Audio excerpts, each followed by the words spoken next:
Lady of Cavigflione is a woman who lived around 24,000 years ago. She was found on March 26, 1872 during the excavations led by Émile Rivière in the Cavigflione cave, part of the Balzi Rossi archaeological site, on the Italian-French border of Ventimiglia. Excavations unearthed a burial of what until recently was called the Man of Menton.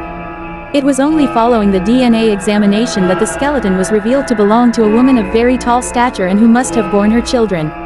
She was 170–172 centimeters tall and was about 37 years old.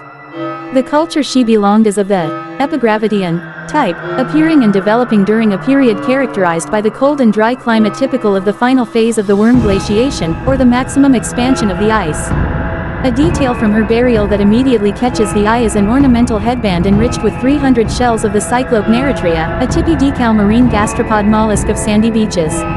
The peculiarity of these mollusks is that they were drilled to be tied together, and on the edges there was a fringe made up of red deer teeth, pearl teeth, of Cervus elaphus. The body was covered with red ochre, buried on her left side, facing west, with the hands close to her face and legs folded.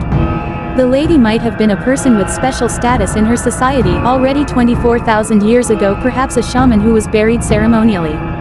Once upon a time in the charming region of Cavigflione, there lived a noble lady named Isabella. She was known throughout the land for her kindness, wisdom, and unwavering spirit. Cavigflione was a picturesque village, surrounded by lush valleys and the glistening river Sierra. The villagers admired Isabella not just for her beauty, but for her genuine care for their well-being. Isabella belonged to a lineage of guardians, tasked with protecting the village from external threats and maintaining harmony within the community. Legends spoke of an ancient prophecy that foretold a guardian's daughter would save the village from darkness. One fateful winter, a powerful sorcerer, envious of Cavigflione's tranquility, cast a shadow over the land. Crops withered, and the once vibrant river began to dry up. Fear spread among the villagers, and many lost hope. However, Isabella refused to succumb to despair. Guided by her dreams of light and hope, she decided to confront the sorcerer. With the blessing of the village elders, she embarked on a quest to seek the crystal of Lumaria, a powerful artifact hidden deep within the Whispering Woods. This crystal was said to harness the pure essence of courage and love, capable of dispelling darkness. Isabella faced numerous challenges in the woods, including treacherous paths, illusions, and creatures that guarded the secret. Each trial tested her strength and resolve, but she remained steadfast, recalling the faces of the villagers and the love she had for her home. Along her journey, she met a wise old woman who offered her guidance and gifts of protection.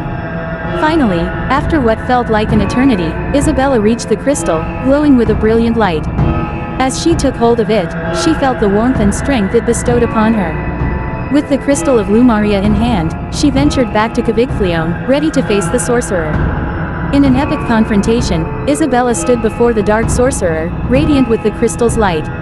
As their powers clashed, the villagers gathered, their faith in her giving her the strength to persevere.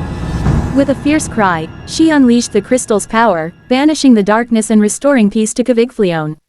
The community rejoiced as the river flowed freely again, and the fields blossomed.